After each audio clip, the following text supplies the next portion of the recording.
আজকে আমরা আলোচনা করব শ্রমের দক্ষতা বা এফিসিয়েন্সি অফ লেবার সম্পর্কে। শ্রমের দক্ষতা বা এফিসিয়েন্সি অফ লেবার বলতে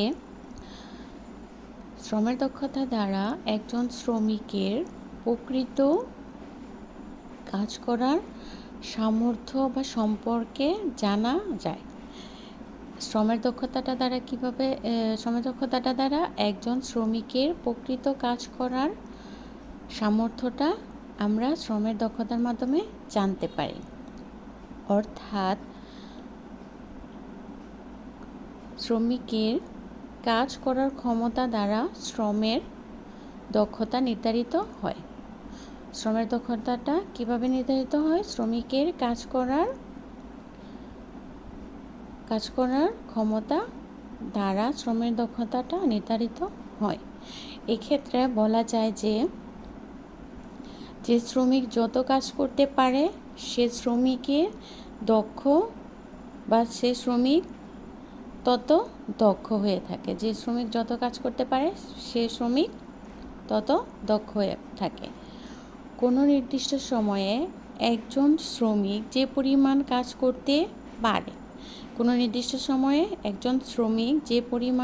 করতে পারে তাই শ্রমের দক্ষতা। অর্থাৎ একটি নির্দিষ্ট সময়ে একজন শ্রমিক যে পরিমাণ কাজ করতে পারে তাই হলো তার শ্রমের দক্ষতা। তাহলে শ্রমের দক্ষতা বলতে কী বোঝায়? শ্রমের দক্ষতা হলো এফিসিয়েন্সি অফ লেবারের হলো একজন শ্রমিক যে পরিমাণ কাজ করতে পারে তাই হচ্ছে তার দক্ষতা। আর শ্রমের দক্ষতা দ্বারা একজন শ্রমিকের প্রকৃত কাজ করার ক্ষমতা সম্পর্কে ধারণা করা যায় বা আমরা ধারণা করতে পারি। এক্ষেত্রে বলা যেতে পারে যে শ্রমিক যত কাজ করতে পারে সে তত দক্ষ।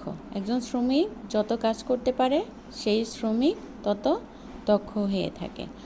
কোনো নির্দিষ্ট সময়ে একজন শ্রমিক যে পরিমাণ কাজ করতে পারে তাই হলো শ্রমের দক্ষতা। অর্থনীতিবিদ মেহতার মতে শ্রমের দক্ষতা বলতে শ্রমের দক্ষতাটা বলতে কি বোঝায়? শ্রমিকের সামর্থ্যকে বোঝায়। অর্থনীতিবিদ মেহতার মতে শ্রমের দক্ষতাটা কি? শ্রমের দক্ষতা হলো শ্রমিকের সামর্থ্যকে বোঝায়। যেটা থেকে শ্রমের উৎপাদনশীলতা তৈরি হয়। শ্রম বলতে কি বোঝায়? যে কাজের বিনিময়ে মানুষ অর্থ উপার্জন করে তাকে শারীরিক, কায়িক, মানসিক যে কোনো শ্রমই হোক না কেন এগুলোকে শ্রম বলা হয়ে থাকে। অর্থের বিনিময়ে যে পরিশ্রমটা মানুষ প্রদান করে তাই অর্থ। আর শ্রমের দক্ষতাটা হলো একজন শ্রমিক যে পরিমাণ কাজ করতে বা এফোর্ট দিতে পারে সেটাই হলো তার দক্ষতা।